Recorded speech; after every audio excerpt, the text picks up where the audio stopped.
चालुक्य वंश की कहानी, उद्गम, लड़ाइयाँ और विस्तार। एक नन्हा सा बीज जो विशाल वृक्ष बना। किसी ज़माने में दक्षिण भारत की उर्वर भूमि पर 6ठी शताब्दी के आसपास एक छोटा सा कबीला अपनी किस्मत आजमाने निकला। ये थे चालुक्य, जिनका नाम शायद चलु यानी शक्ति से प्रेरित था। उनकी कहानी शुरू होती है कर्नाटक के वातापी आधुनिक बादामी से, जहाँ एक साधारण योद्धा पुलकेशी प्रथम उसने अपने छोटे से कबीले को एक साम्राज्य में बदलने का सपना देखा। पुलकेशी प्रथम ने 543 ईस्वी के आसपास वातापी को अपनी राजधानी बनाया। उसने आसपास के छोटे छोटे कबीलों को एकजुट किया और युद्ध की कला में निपुणता हासिल की। उसने बादामी की पहाड़ियों में मजबूत किले बनवाए और वैदिक अनुष्ठानों के माध्यम से अपनी सत्ता को धार्मिक वैधता दी। लेकिन ये तो बस शुरुआत थी। असली कहानी तो तब शुरू हुई जब उसका पोता पुलकेशी द्वितीय सिंहासन पर बैठा। स्वर्णयुग, पुलकेशी द्वितीय की गाथा। पुलकेशी द्वितीय, जिसे दक्षिण का सम्राट कहा जाता है, चालुक्य वंश का सबसे चमकता सितारा था। उसने 610 ईस्वी में गद्दी संभाली और अपने दादा के सपने को हकीकत में बदला। उसकी कहानी युद्ध, कूटनीति और साहस की है। पहली चुनौती, हर्षवर्धन का सामना। उत्तर भारत में उस समय एक शक्तिशाली सम्राट उभर रहा था, हर्षवर्धन। हर्ष ने दक्षिण पर कब्जा करने का सपना देखा और अपनी विशाल सेना के साथ नर्मदा नदी की ओर बढ़ा। लेकिन पुलकेशी कोई साधारण योद्धा नहीं था। उसने नर्मदा के तट पर हर्ष की सेना का डटकर मुकाबला किया और उसे परास्त कर दिया। ये जीत न केवल सैन्य थी, बल्कि ये दक्षिण भारत की ताकत का प्रतीक बन गई। हर्ष को वापस लौटना पड़ा और पुलकेशी का नाम पूरे भारत में गूंजने लगा। विस्तार की लहर। पुलकेशी ने अपने साम्राज्य का विस्तार चारों दिशाओं में किया। उसने पश्चिम में कोंकण और मालवा को जीता, पूर्व में काकतियों और गंगों को अपने अधीन किया और दक्षिण में कदम्बों को परास्त किया। उसकी नौसेना ने समुद्र तटों पर भी अपनी धाक जमाई। उसने पड़ोसी राज्यों के साथ कूटनीतिक संबंध बनाए और व्यापार को बढ़ावा दिया। लेकिन हर कहानी में एक मोड़ आता है। पल्लवों के साथ उसका टकराव चालुक्य वंश की सबसे बड़ी चुनौती बन गया। पल्लव राजा नरसिंहवर्मन प्रथम ने 642 ईस्वी में वातापी पर हमला किया। यह एक अप्रत्याशित आघात था। पल्लव सेना ने वातापी को लूट लिया और पुलकेशी द्वितीय को युद्ध में मार दिया गया।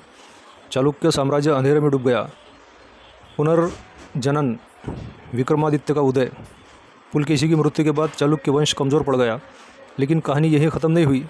उसके बेटे विक्रमादित्य प्रथम ने पिता की हार का बदला लेने का प्रण लिया।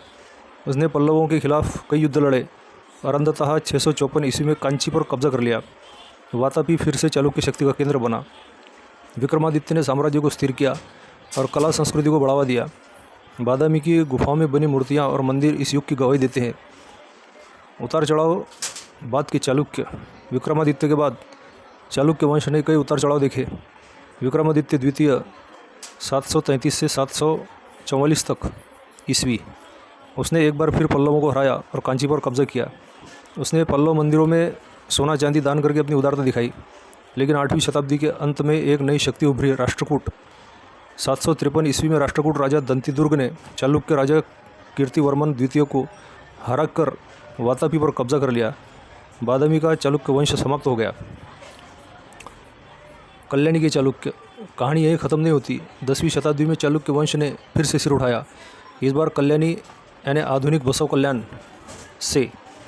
तैलब द्वितीय 973 ईस्वी में राष्ट्रकूटों को हराकर कल्याणी चालुक्य वंश की नींव रखी। इस वंश ने दक्षिण भारत में फिर से अपनी धाक जमाई। विक्रमादित्य षष्ठम 1076 से 1126 ईस्वी, इस वंश का सबसे महान राजा था। उसने चोलों और होयसलों के साथ युद्ध लड़े और अपने साम्राज्य को स्थिर रखा। उसने साहित्य और कला को संरक्षण दिया।